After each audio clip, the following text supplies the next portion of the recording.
So thank you this morning to all our lovely speakers on our expert panel. It was great to hear how all of you ended up in all of your special areas, especially know that like we've had lots of people speaking this morning that loved maths, others that perhaps it wasn't their forte at school. So it's lovely to hear how you all ended up in all your different jobs. So this morning, just before we go into our the panel, where we'll obviously have some time for questions and comments. We've got Jessica from Ford, who is in her first year of the Ford program. That's for graduates. So I'll let her speak a little bit more about what she does or how she got into it and all those kinds of things. My name's Jessica. I currently work as a design and release engineer in the body closures team.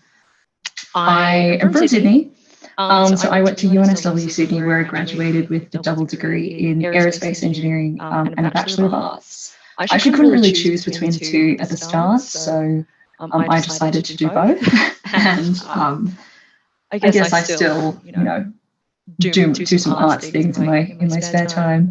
So I was lucky enough to get a position in the Ford graduate program. So we have one rotation a year for 2 years, and I'm currently on my first rotation. So I'm currently a design and release engineer for the power roller shutter. The image on the right is said system. So what that is I basically own the system, and I'll handle any issues that arise.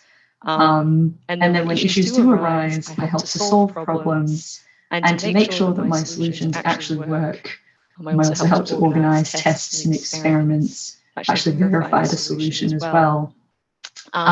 So for work, I actually currently live in Geelong, so I live close to the Ford Research Centre. I lived in Switzerland for a year in exchange, and I love reading, cycling and skiing. So I'm here today to really talk to you about maths. And I know it's been iterated before, but maths will help you to solve real-world problems.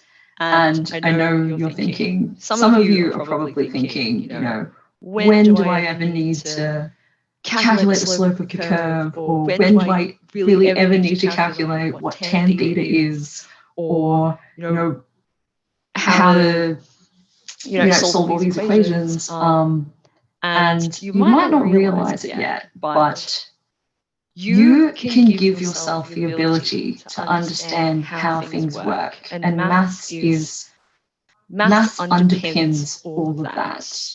And once you have a good command of the system, you can manipulate those same systems. So I put up two images here on the screen. So this image on the left, that was actually some exercises that I did for a class in university called Introduction to Atmospheres and Oceans. And basically, if I know a lot of you are probably quite interested in climate change, and if there's any piece of advice that I can give on working in that space is to equip yourself with maths, because if you really want to understand how climate change works and what the best ways to solve it are and what's the best solution that you can come up with, you will need maths to help you make those decisions.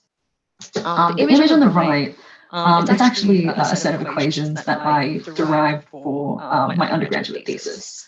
And long story short, my intention was to design a more efficient engine based on different temperatures and certain chemical properties at those temperatures. And I had to derive these equations, and I needed my knowledge of maths in order to do so. So basically, I want to reiterate that maths is relevant, even though you may not be able to see it yet.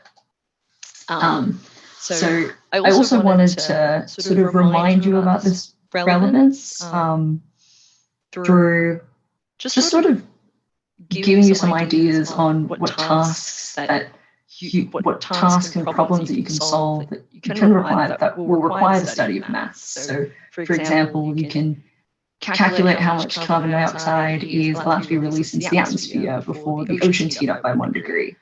You can calculate the exact amount of building materials you'd need to build something for a volunteer project, and you can calculate how much it would cost, and then you can calculate how much you'd need to fundraise. You can also know where to put speakers inside a concert hall or inside a car so that everyone has a great listening experience. So it really is very wide ranging. You can also write programs to do all of the above with the click of a button.